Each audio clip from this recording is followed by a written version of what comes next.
launch conductor in mission control, we pause at this moment in our countdown to remember and honor the lives of each of the participants on the Celestis Memorial Spaceflight. Their presence on this flight signifies a commitment to the opening of the space frontier shared by all of us. We wish the friends and families present today and all those who are with us in spirit all over the world Godspeed, good luck, and our thanks for allowing us to share this very personal time with you today. Elsie out. 5, vehicles armed, 3, 2, 1, fire. Missile away.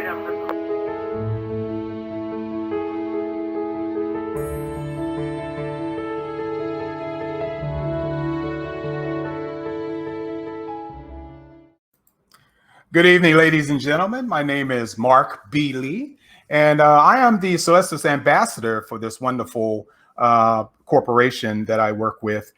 We have yet another mission briefing to to inform you of, but we have a very special show for you today. So I hope everyone who is on Facebook and on YouTube, if you have any questions, mainly for our special presentation and of course for our mission briefing, please feel free to go ahead and type it in. We have a number of people who are standing by to answer those questions. So without any further ado, I'd like to bring up my boss, Charles Chafer, who will inform you of tonight's events. Charles. Hey, Mark, how are you doing today? I am fantastic, boss. How are you? For all of those who couldn't hear the normal intro, we apologize. We're testing out some new platforms so that we can simultaneously go on YouTube and Facebook. And as always, there'll be a few bugs, but that video is on our YouTube channel. So you can go there and watch it. Mark, great to see you again. It's great for us to be doing yet another Facebook Live. We're really thrilled with tonight's program. Before we start, before I introduce our special guest, I just want to let you all know that I'm going to talk a little bit more about our forthcoming missions, particularly Aurora and Horizon, after the interview. So Aurora being our Earthrise mission scheduled in December of this year from Spaceport America in New Mexico. Horizon being our Earth orbital mission scheduled for December of this year from Cape Canaveral, Florida. So that ought to be fun for us. But if you're looking for updates, stay tuned and we'll give you the best that we know, COVID notwithstanding. I think everybody has to say that. And I'm so pleased tonight to introduce our special guest, Dylan Taylor, who at a very young age is a very accomplished space leader in the community. And among his various roles are the chairman and CEO of Voyager Space Holdings, Inc., which Dylan will talk to us about, I'm sure, in a little bit. He's also the founder of Space for Humanity, which is an amazing nonprofit. But for tonight, for purposes of tonight, at least at the beginning, he's the executive producer of a new documentary that I first heard about last year and was fortunate enough to meet Dylan and have a few moments with him. And very special subject matter, and I'll let Dylan tell you most about it, but the subject matter is Dr. Gerard K. O'Neill, who for many of us is the reason that we are doing what we do. And we'll tell a few of those stories during the evening, but I want to not talk anymore. I want to ask Dylan but first I want to recognize Tasha O'Neill is online with us also. And Tasha is Dr. O'Neill's wife, widow, and amazing person on her own. But let me begin with welcome, Dylan.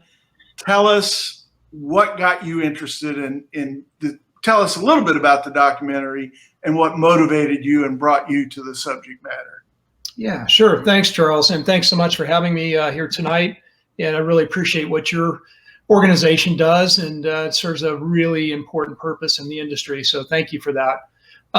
Yeah, I mean, the origin story of this film, actually, I think you probably know Rick Tomlinson. He's sort of a legendary figure in the industry, and he's a friend of mine.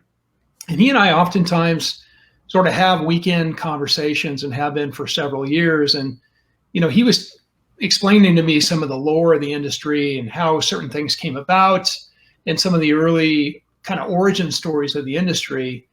And it kept on coming back to Jerry O'Neill. And, Rick tells a story about affectionately referring to himself and his colleagues at the time as Jerry's kids, which was reference, of course, to a telethon that used to exist in the late 70s and early 80s. And so I got really, really interested in Jerry O'Neill. I had read The High Frontier, but didn't really understand, the person behind the book. And so really started researching Jerry in particular, talking to people who knew him. Author Frank White, Charles, who I'm sure you know, who coined the term the overview effect, was also an O'Neillian disciple. And so Frank's a good friend, and spoke to him at length about Jerry as well. And really what I began to realize was this was probably the most unsung hero in the history of the space industry. I mean, if you look at all the giants and all the legends that we had, prior to this new space, commercial space phenomenon, these would be rocketeers like Wernher von Braun and other sort of, original thinkers within the technology piece of the industry.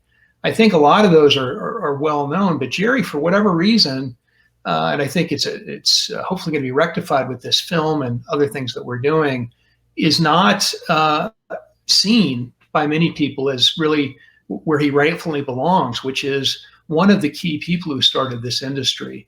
And if you look at the people who are now successful in the industry, and I put people like Peter Diamandis and of course Jeff Bezos and others, they're really standing on the shoulders of Jerry and a lot of the principles that he had put in place.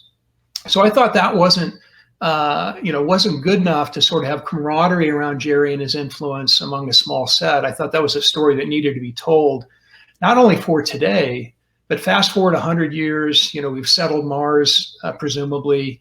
We have a permanent presence on the moon. People are going to wonder, how did this all start? And I think it would be really unfortunate if Jerry's story wasn't told and memorialized for posterity.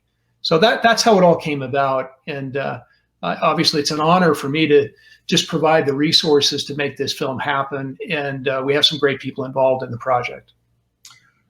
Very nice. Do you want to give out the web address for people to visit the sort of the preview area? Yeah, sure. What I would recommend, just as a first step, if you go to my personal website, it's dyllantaylor.org.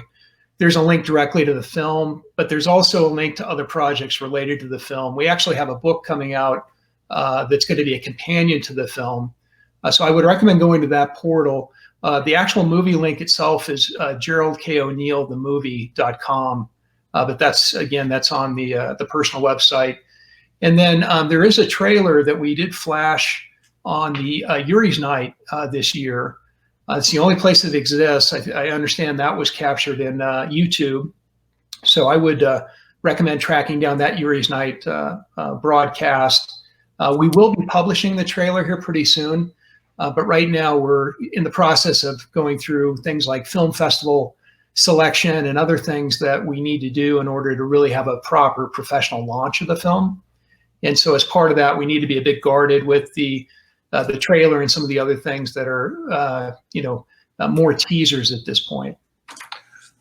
That's wonderful, and couldn't agree with you more about the role that Dr. O'Neill played in the modern space movement. I'm going to hold up my prop for the evening, which is a first edition signed from Dr. O'Neill, and to say just a little bit about me and how getting to know and work for and with Dr. O'Neill sort of changed my world. Mm-hmm. And I will say that as you visit the movie, you'll see many others. There are innumerable stories of people.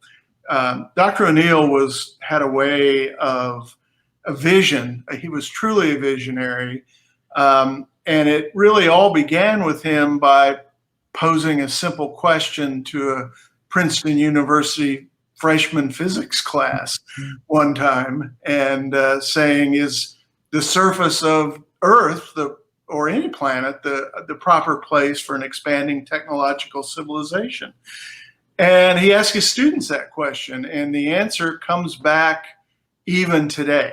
Mm-hmm. And so when you hear modern leaders talking about multi-planetary species or expansion throughout the solar system, other than some early Russian writers, Jerry's the first person that said, we can do it, and here's the math. Mm-hmm. And here's how it happens. And so I was a student at Georgetown, mid-1975, teaching a high school debate clinic. And one Sunday morning, I read a editorial down in the editorial page of the Times.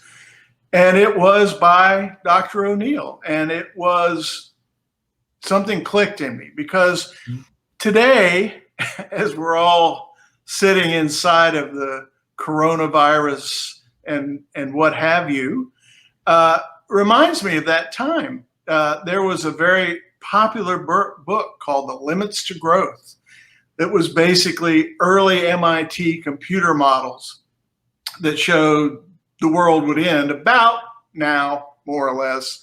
And as a college student taking a class in economics at Georgetown, boy, that was a dismal future. Mm-hmm.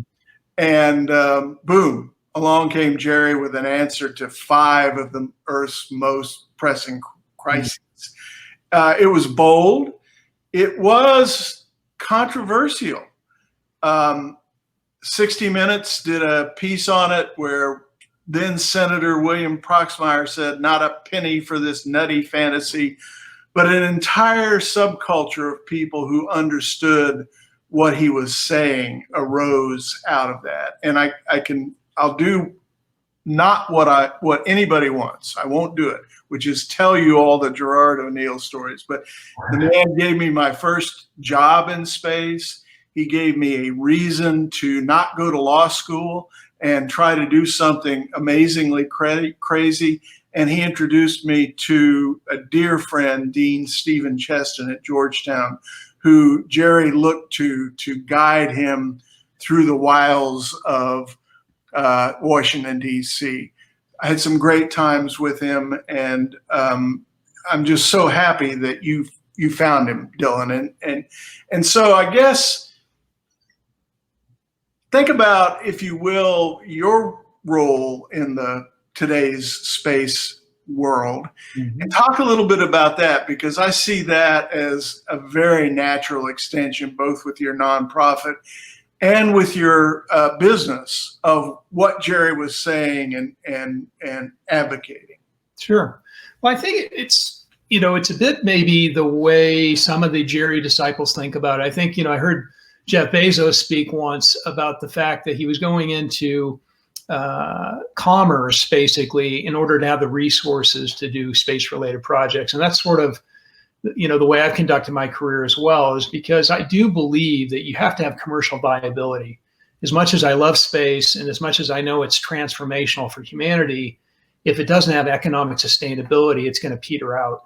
So I've always thought that the key is to start with the end in mind, and understand we want millions of people living and working in space, hopefully free space in addition to planets, as Jerry would advocate. And the way, working back from that, the way my mind works is, okay, what are the impediments to that? What are the constraints? And so earlier in my career, I thought the constraint was we weren't getting enough early stage companies being formed. We needed more early stage capital so that entrepreneurs could have enough seed capital to take risks and have breakthrough innovations. And I think we did a reasonably good job helping create, a sustainable fire around early stage capital. But I think where we're stuck now is really having the industry achieve scale. If you look at the companies at the very top of the industry, sort of the oligopoly at the top, they're highly capable companies, but they're not terribly ambitious, right? They have a customer, which, companies exist for customers, right? And so they conduct their activities in anticipation of, not even in anticipation, in direct order from what their customer is asking for. And so it's really hard for the industry to get out in front and anticipate demand and sort of push the leading edge of the industry forward. And so what I think the industry now needs are more innovative companies that have scale, that are operating in an ecosystem where you can do really cool mission level work. And with that mission level work, I think a lot of the projects that Jerry and his students and his disciples talked about then become practical or more practical. So that's how I think about it. And, the other concern I had years ago was, how do we democratize space? How do we make sure it's for everybody? And that was the genesis around Space for Humanity. And then, part of what I think we lack is dialogue around these issues. And so with Rick Tumlinson and Frank White and some others, we've started some sites, including 2211.world, which is really about commentary, philosophy, discussion around these issues. Because one of the things that I'm a bit fearful of is, if we don't have dialogue and we don't help shape this future, this collective future of humanity in space, we're literally just going to get a copy paste of what we have today. And I'm not one of these people who say the world's horrible. I'm not in that camp, but I do think we can do better. I do think we can reimagine what it means to be humanity and what it means to be the human species. So I think Jerry was a very practical, very intelligent, hyper visionary person.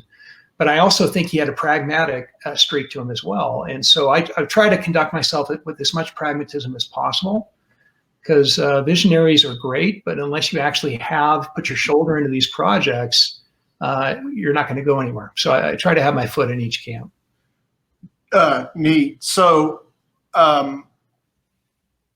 one of the insights that I think Jerry brought to all of us was that the resources of the near solar system are limitless. Mm-hmm. And really, rather than trying to figure out a way to lift all this mass off of this planet, to build mile-long human colonies in space, mm-hmm.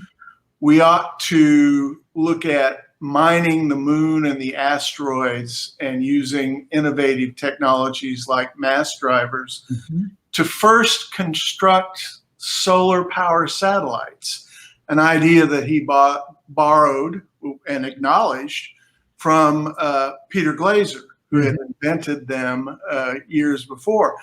But the combination of massive cost reduction due to non-terrestrial materials and limitless, clean, low-cost energy provided to Earth created an economic model that no one had. No one had it. And I see one of the questions that, what's the source of income for commercial space? And just as I've tried to do my whole career, it's go after mass markets.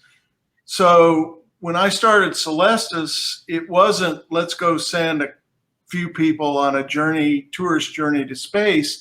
It's everybody on the planet can be a customer for me. It's instead of a technology push, it's a demand pull. Mm-hmm. Another such mass market is electricity, energy. And if on top of that, it's clean energy, then wow, what a combination. And that really, I think, sparked a lot of interest because it was an answer, and it was an answer that fit your model, which is it's got to pay for itself. Right.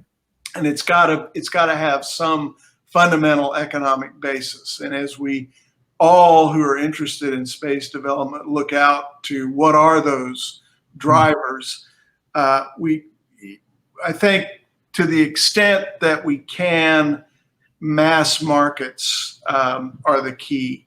And the analogy that I use, perhaps correctly, perhaps poorly, is that all of the settlers, or the original settlers of the New World, the explorers, were looking for gold. That's what they were going to find and bring back to the kingdom and queendom. Well, they didn't find gold, but man, they struck it rich in tobacco. And they just found a mass market for very early on for their products and services and created that foothold. So that's a dialogue and a discussion that needs to be, in my opinion, needs to be talked about, looked for those markets. And those are scalable. They're just as, communications, energy, in my case, memorials. There are mass markets out there that can help drive to space development. Right. Yep, I agree with you, Charles. And I think the other opportunity I'm hopeful about, I think we're going to get an infrastructure bill here in the U.S. In 2020. It seems to be the only thing that both parties can agree on. And if you believe the headline number, which is $3 trillion, one of the things that people I don't think are fully aware of is space has now been designated an infrastructure category within that infrastructure bill. Round numbers, what I've been hearing is maybe as much as 20% of that infrastructure bill could be earmarked for space infrastructure. And that's amazing. And if you tag that up with the new efforts to, if you will, codify the right of private industry to mine the moon, again, something that Jerry absolutely, I mean, all of his colonies were built from mass driver launched lunar materials. So that might be another piece of the infrastructure that because it's always, at least my whole career, which included launching the first private rocket launch, where we had to get 11 separate approvals from the federal government to do that. Infrastructure to me also includes legal and regulatory infrastructure. Indeed. And that's why I was happy to see the Artemis Accords announced this week. I think that brings into the fold not only the so-called Five Eyes, which are Canada, Great Britain, France, some of the more friendly, but even countries that I consider friendly, like the UAE and others, that can really collaborate on space-based projects. So I think there's an opportunity here. But what you're saying, Charles, is very much what Jerry said, and what very much I believe is you've got to invest in these things that are going to have multiplier effects. Space-based power, not only does that generate power in space, but if you get the distribution right and transmit the power, via laser or microwaves or whatever the case may be, there's no reason why you can't bring some of that energy back to Earth. So I think there are projects like that aren't pie in the sky. Space-based manufacturing. We 3D printed an object on the space station a couple of years back, really just as a showcase piece to show it was possible and create what I call dinner table conversations around it. And I think those kinds of projects really are important to demonstrate that this is possible. And once again, Jerry, his Princeton conferences, and I'm not sure I remember the title of the first one, but I attended the second and third one and presented papers, and they were called space manufacturing conferences, and space manufacturing facilities.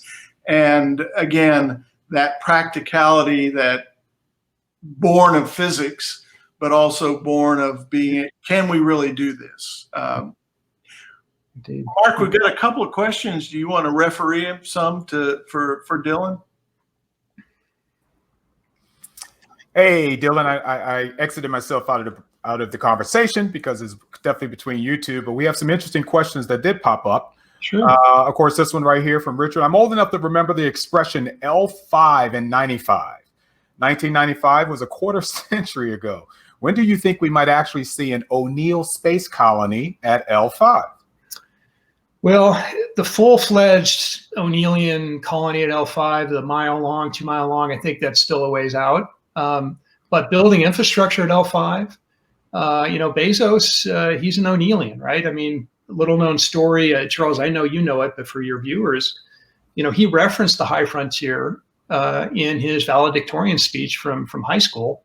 I haven't talked to Jeff about this, but I also understand the reason he chose Princeton was because he was infatuated, with the culture around science, because of O'Neill and Freeman Dyson and other legends. By the way, Freeman is in the late Freeman Dyson, tremendous person, is in the film as well. We were very fortunate to get him on camera, and he has some really amazing things to say about Jerry, as you would expect.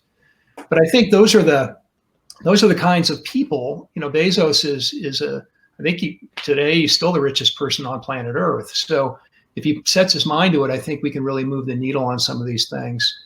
But I think realistically, as a first step, is reusable rockets, which we now have, heavy lift rockets, which we now have, and commercializing those in a way where we can get one launch a week via private enterprise, and getting more mass to orbit to do things like space-based power, space manufacturing. And then once we have those capabilities, then you can start architecting colonies. I completely agree, and I think part of the reason that it was slow going is that we were waiting on the space shuttle. Mm-hmm. That was one of the key technologies that Jerry had baked into the scenario, and we were waiting on the space shuttle to perform as advertised, both in terms of frequency of flight, mm-hmm. and therefore lower cost of flight. Right. We didn't get there. There are a whole lot of reasons for that, not the least of which was we never really built the full space shuttle. Mm-hmm. But that created the first barrier to doing anything. And that was quite a battle.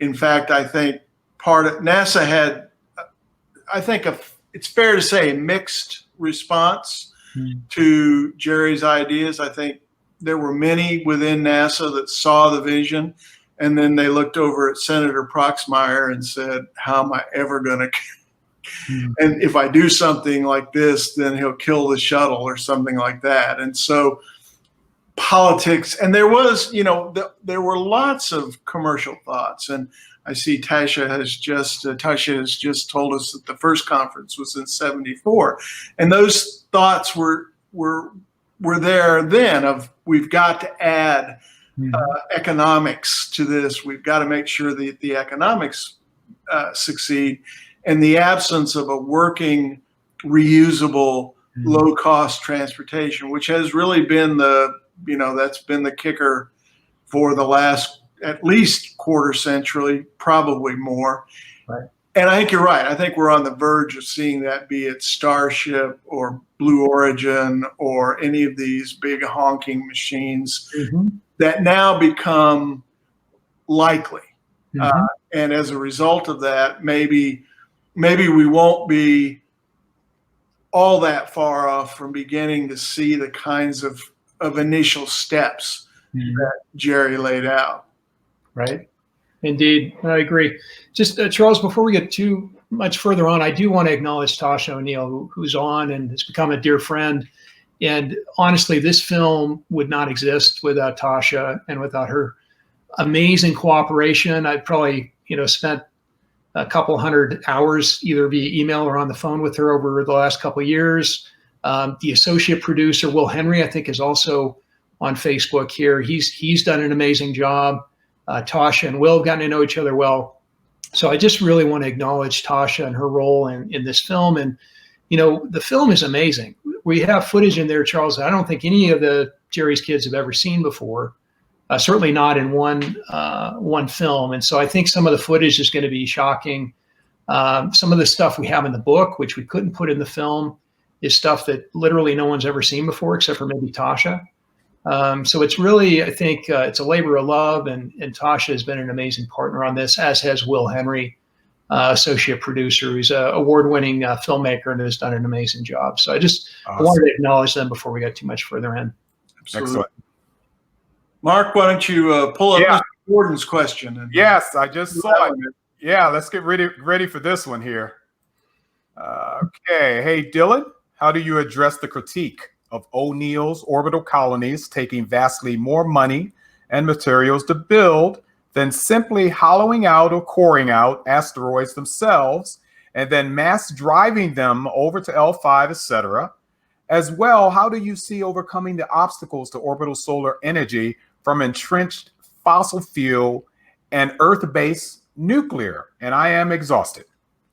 Yeah, that's more of a technical question than probably most people would be interested in diving into. But let me just touch on a couple of the points. One is whether you're hollowing out an asteroid in free space or you're building a colony using a mass driver with resources from the moon.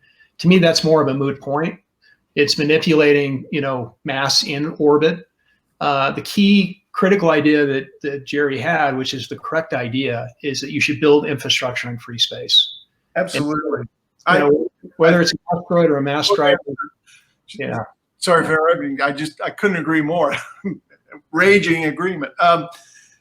I think the Dr. O'Neill that I knew and spent a little bit of time with driving around in Washington and doing other things would have said, run the numbers. Yeah, exactly. But to me, that's more of a nuance. And, if you prospected an asteroid that had the right characteristics, I think you could pull it off. But to me, that's more the how as opposed to, the architecture of, or the general concept. Well, let's switch for a moment here. And I know we have some more questions from everybody, but there is a pretty heavy duty cultural component to this as well, even to the point of where, aging hippies like myself who read the Whole Earth catalog and met Stuart Brand and Jerry Brown, then named Governor Moonbeam, embracing and we put together a small institute at Georgetown called the Institute for the Social Science Studies of Space that when NASA gave us $25,000, it made the New York Times because what are they doing looking at social implications of space? But this whole notion of cultures, of people, self-selecting in many cases, going off to live in isolation. Let's set aside for a moment the challenge of closed loop agriculture and what have you. But to do that as sociological experiments, it was very 70s appropriate. It was, and I think Jerry probably smiled and Tasha definitely probably smiled at the range of folks who were attracted to this concept. And it was definitely the far left to the far right, but it was because of not the technology, not really the economics, but because of the opportunity for different cultures. If I want to just turn the whole thing into a giant marijuana producing solar colony and make all my money selling that, then I can do that because we'll own it and we'll be off on ourselves. Or if I want to turn back the clock and live as people did in early times, we can do it that way. And that fired, to me, a lot of imaginations and created some really terrible science, social science, but also some really interesting stuff as well. And it became a very much a cultural phenomenon. Did you pick up much of that as you were doing your research? And we did, yeah. And there's some of that in the film, and we have clips with Timothy Leary and some other folks that sort of came from that camp. I mean, I would tell you, I think it was a little bit circumstantial to that period of time. I was born in 1970, so I was obviously not part of the movement. But I think part of it was, society was less inclusive. I think it's fair to say at that period of time, and so I think there were people that were looking for other solutions to that. It doesn't totally match my vision. I mean, my vision is human first, and that's really how we should identify colony 1 or colony 2, as opposed to stratifications of society. But to each their own. And again, I think that's part of what I would really strongly recommend. I'm really focused on this cultural piece, Charles, because I think it's critical. And part of it is making the film, but back to the 2211 site that we have, I'm not one to say here is the answer or this is the only answer, but I am one to say that without dialogue, we're going to get suboptimal outcomes. So I would highly recommend people involve themselves in these kinds of conversations. We're also doing a dinner series. It's obviously been impacted by COVID, but Jeffersonian style, all around one table dinner series. And what we're doing there is we're inviting influencers from other industries, because oftentimes space can be a little bit of an echo chamber. And so we'll get, people that are luminaries in other industries, and, people like Brian Greene, the physicist, and Gary Kasparov, and people that are well-known in their industries and have big thoughts and big minds. And we're trying to get them to at least understand these are the issues that are going to become very real very soon. And let's have more dialogue about that to influence the influencers. And I think this is critical. Yeah. So it doesn't happen to us. It will shape the future. I think that's really important. Yeah, we got a lot of questions coming in, so maybe we ought to rifle through these, if you don't mind. Here's one that's been waiting. Keith here, given how complicated the environment on Earth is, how difficult would it be to create a sustainable ecosystem inside of a space colony? I think some of that's been demonstrated. I mean, you have the Biospheres Project outside of Tucson, and some good friends of mine participated in that. I think you know him, Charles, Jane Pointer and Tabor. So I think there have been some case studies that would indicate that if you had the right resources, you could do a self-contained colony. Part of it is the solitude, and the lack of connectivity to a wider swath of humanity. I mean, you really are on a high frontier, and there is no coming home, probably, at least not readily. So I think some of the experiments with, these Mars missions, I think there's one going on in Hawaii right now. I think those are important missions as well, to just understand what it would be like to be with a small group of folks, permanently in some cases, until you can kind of, resupply it. So, I think the technology is there, but I'm not so sure the social science has demonstrated that it's not without pitfalls. No doubt. I'll plug a book that I mentioned earlier that NASA paid us to write when I was at the graduate school, and it's called Social Sciences and Space Exploration. And in that, we commissioned social scientists to begin to discuss these, and begin being the proper term, to discuss these issues. We do have a lot of technology, and it will advance at a very high rate once we start doing it. But I have a T-shirt that I wear that says "Space is hard," and I would remind everybody that that's the case. And so going there has got to be sustained, multi entity. I was thinking about, Dylan mentioned about inviting non-space industry leaders, and again, Jerry was on it. He had a gentleman from General Motors that was a big fan, and who did his best to begin to do that as well. And that's so critical, because space is really just about how humans live, and you need pretty much everything you've got now, and hopefully more. And it'll be combined in different ways, and we'll get innovation out of it. But you need your mental health, your physical health, and your economic existence all to sort of come together. And it will not be easy, but to me, I think it's inevitable. Go ahead, Mark. I know we got to. Yeah, they're pouring in. That's really interesting. They got really interesting people who decide they wanted to ask questions now. So right now, I'll go ahead and read a statement, and then I'll go ahead and ask the question after that. Eric says, settling space is hard until the cost per kilogram comes down dramatically. Starship is promising much lower prices, and I hope Blue Origin is able to offer competition to SpaceX to drive costs down even faster. You guys agree or disagree on that one? Agree. Yeah, absolutely. Okay, and then Keisha Rogers says here, this is a question, the great space pioneer and visionary Kraft Eric, who was also on our first Celestis flight, along with Jerry O'Neill and Timothy Leary, among others. How about that, Keisha? Okay, the great space pioneer and visionary Croft Eric really opposes limits to growth and his lunar industrializations and settlements paper developed the idea beautifully. Can you say more of Dr. O'Neill's vision against limits to growth?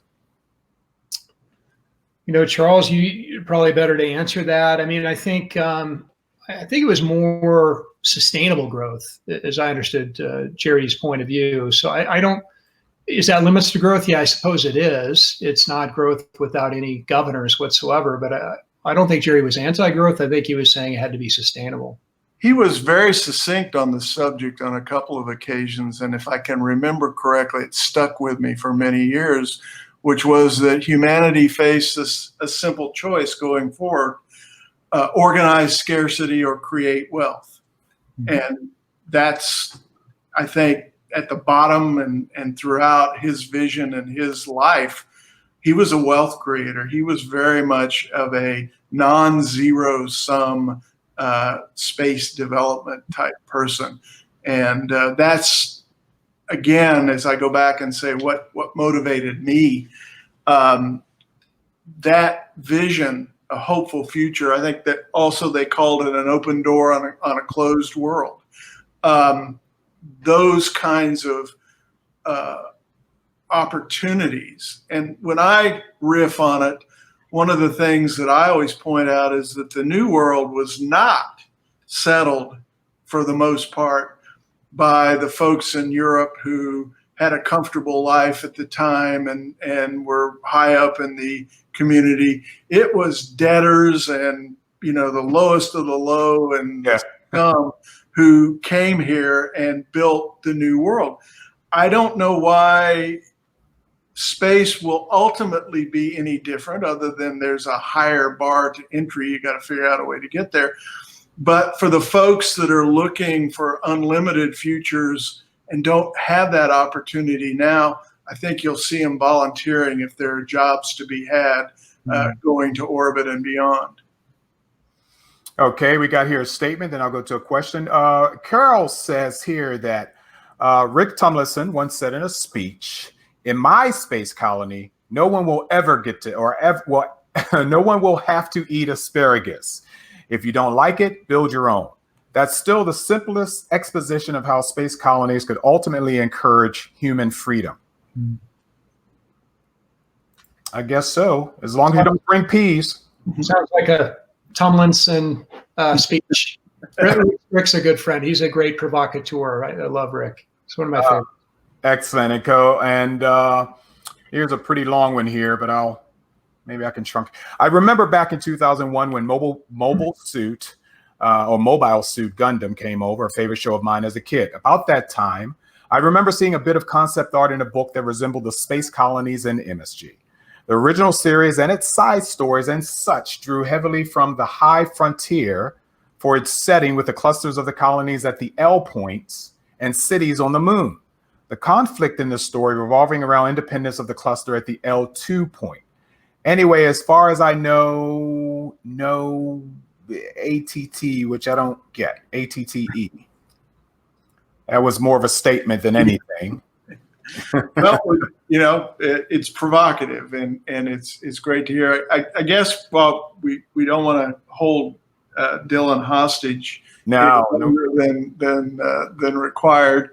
I want to say thanks again. As you can tell, we can go on and on these Facebook Live episodes, but I want to personally thank you for just doing what you're doing. It's so rewarding to see that next generation. We were the rebels in the mid 70s. We were the guys upending the space industry. We were the guys that were thinking these kinds of thoughts. And, as you grow and go through all that stuff in the industry, trying to build the industry, you look behind occasionally and say, anybody else back there?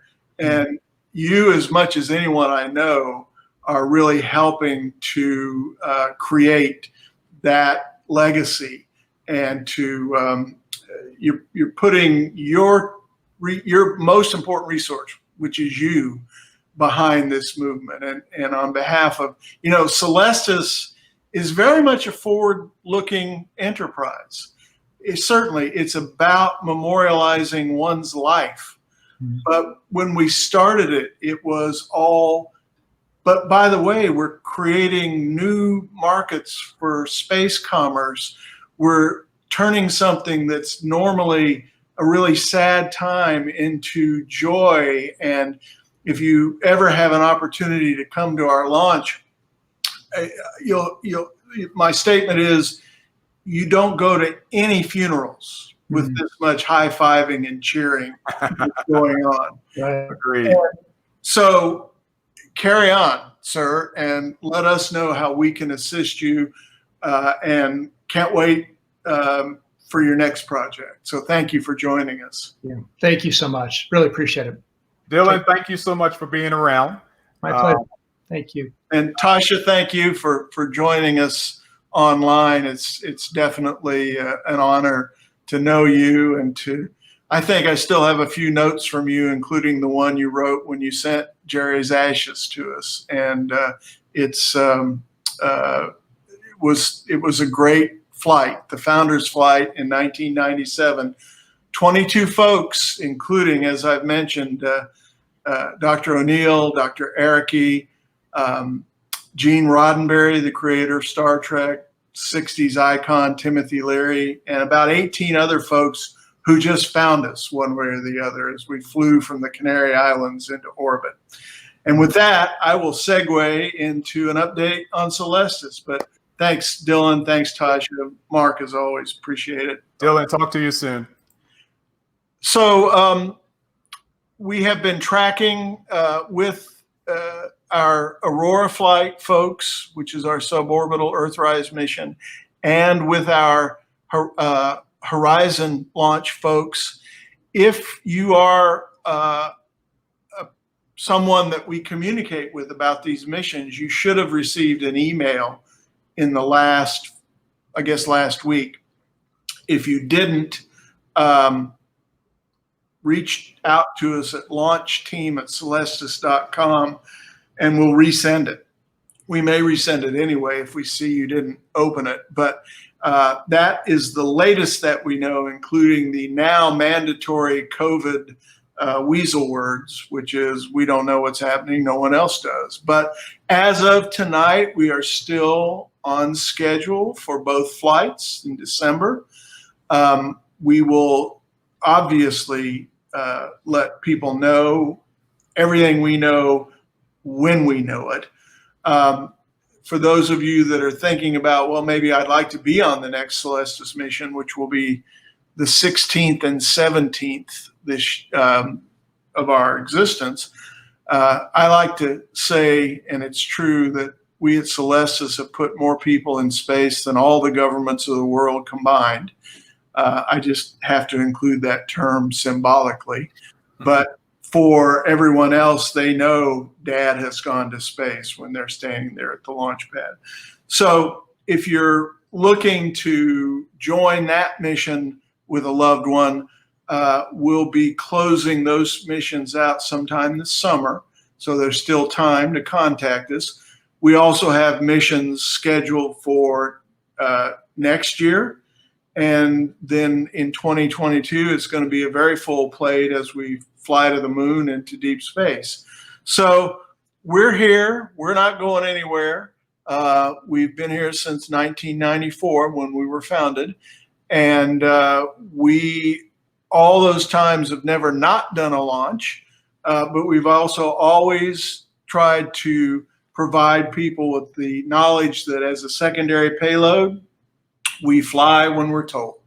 And so we go to great lengths, I think. And from the feedback we get from folks, they feel well informed to let you know the next formal step for both of those missions will be payload integration. Right now, I think those are scheduled in September. And what do I mean by that? I mean, that's literally when we bring the flight capsules. Each person's symbolic portion of ashes flies in a flight capsule. And we bring those to the providers, either a satellite or a rocket company, and they're attached to the vehicle well in advance, obviously, 60 days, 90 days before the flight occurs. Once that next step has occurred, we're going somewhere because the rocket is being shipped to the launch site. So the best thing I can do is reach back to us. We always post any information first on our website. We send out emails to folks, and we answer the telephone, and we reach out to make sure everyone knows the schedule for the launch. So I think that's all I want to say tonight, Mark. So thank you for hosting and handling this, and I want to thank everybody that tuned in, and the comments and the questions were supreme. We will have this up on our YouTube channel certainly by tomorrow. If you have a friend you think might want to view it or might want to see Dylan, again, you want to go to GerardO'NeillTheMovie.com and learn about Jerry's life and about the number of people that he influenced into the careers and the scholarly work and the scientific endeavors that are building the actual infrastructure that we talked about. So with that, Mark, I'll thank you again, as always, and turn it back over to you. All righty, boss. Thank you so much. Pleasure to have my boss there. As you can see, all the information that's been put up on the screen, I want to make sure that gets shown so it shows up on the YouTube broadcast and Facebook broadcast when you replay them again. But in the meantime, look for our next mission briefing for next month. Remember, there's still openings for our December mission, so we're taking them, I think, only up until sometime in the summer, so you might not want to hesitate and hop on that as quickly as you can. It's not just remains that we launch into space, but we can take your own DNA as well. Yes, you yourself, still around, can in fact travel on board one of our flights. So this was a great broadcast. Thank you, Mr. Taylor, Dylan Taylor, for that. And on that, we'll go ahead and play ourselves out, and we'll see you in the next 30 days around about that time, I'm thinking. We'll broadcast a date for you. So thank you so much for joining us, and good night.